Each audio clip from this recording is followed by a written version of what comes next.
나는 왜 이 사람을 따르는가? 라가마스 시계이사 지음 김윤수 옹긴 2장 왠지 끌리는 사람의 특징. 놓치면 손해볼 것 같은 사람. 우리 모두 힘을 모아. 아주 근사한 말이다. 하지만 이 말이 실제로 이루어지는 경우는 자립한 사람들끼리 힘을 합쳤을 때뿐이다. 당신은 무언가를 시작하려고 할 때 누군가에게 함께 하자고 제의한 적이 있는가? 나는 있다. 처음 장사를 시작할 때 친구들에게 동업을 제안했다가 결국 내 역량 부족으로 1, 2년 만에 사이가 멀어졌다. 앞서 말한 자립한 사람들이라는 표현은 한 선배 경영자가 해준 냉엄한 말이다. 이제는 무슨 의미인지 뼈저리게 이해한다. 첫 창업 당시 나는 힘을 합치기보다는 그저 그들에게 힘을 빌리고 싶었기 때문에 모두 함께라는 그럴싸한 말을 썼던 것이다. 물론 함께 힘을 모으는 행위는 가치 있다. 하지만 혼자서라도 한다는 각오 없이는 꺼내면 안 되는 말이다.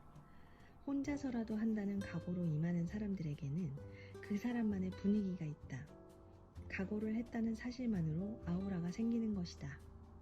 어느 날 내 친구이자 동료 경영자에게 한 20대 젊은이가 자신이 주최하는 이벤트에 협력을 부탁하러 온 적이 있다. 그 젊은이는 나도 모르게 내가 협력하죠 라고 끼어들고 싶을 정도로 아주 신뢰가 가는 분위기를 지닌 청년이었다. 친구는 이미 협력할 마음이 가득했음에도 내가 협력하지 않으면 어떡할 거죠? 라고 조금 심술궂게 질문을 했다. 그러자 그 젊은이는 밝게 미소 지으며 대답했다.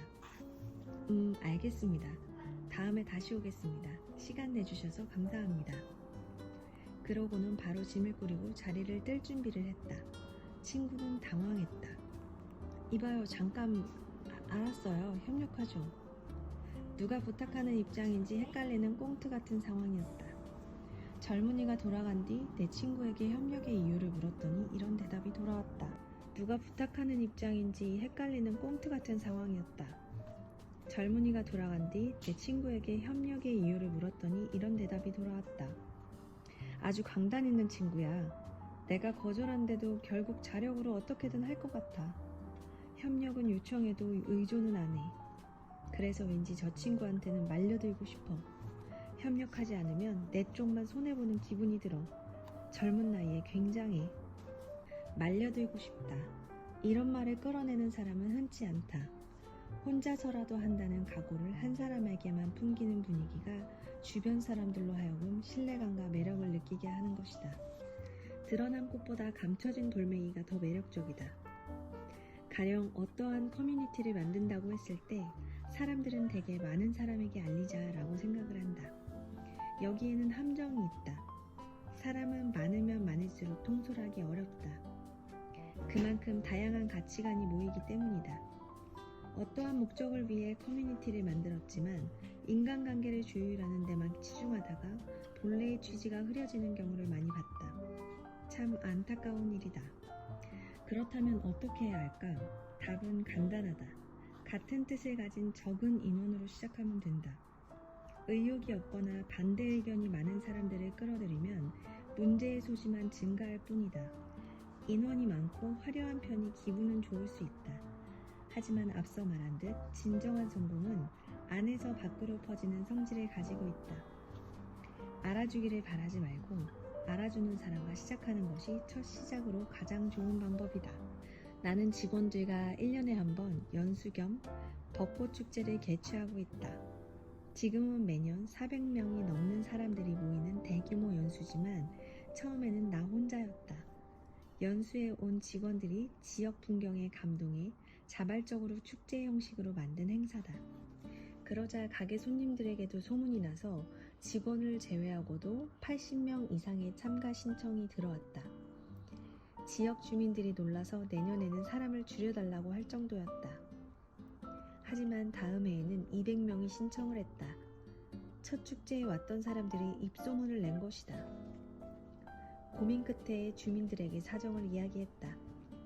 주민들은 다행히 이해해 주었고 예정보다 훨씬 많은 인원 150명을 받아주었다.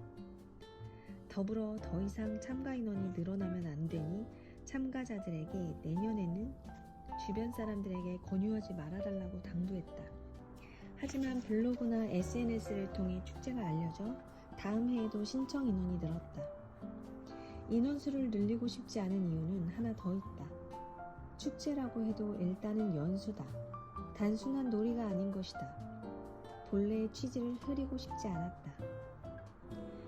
그래서 다음부터는 아예 인원을 한정했다. 하지만 제한이 걸리자마자 참가 희망자들은 훨씬 더 늘었다. 하는 수 없이 주민들과 의논해 축제를 2구제로 만들기로 했다. 축제가 2번 열리게 됐으니 연수도 신입과 경력자로 나누어 2번 실시했다.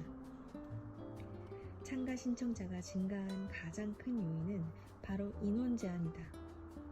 인원을 제한하니 소수만 즐길 수 있다는 프리미엄이 생겨 입소문이 더 난 것이다. 나는 이 현상이 흥미로웠다. 인간은 이상한 생물이다. 직접적으로 오라고 하면 흥미를 보이지 않다가도 말없이 숨어서 무언가 하고 있으면 흥미를 보인다.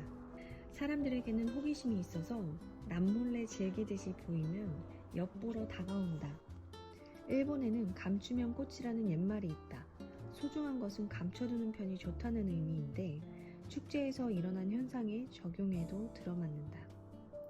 참가한 소수를 감동시키고 사람들을 많이 모으려 애쓰지 않은 편이 결과적으로 더 큰 매력을 만들어낸다는 사실을 알게 된 사례다.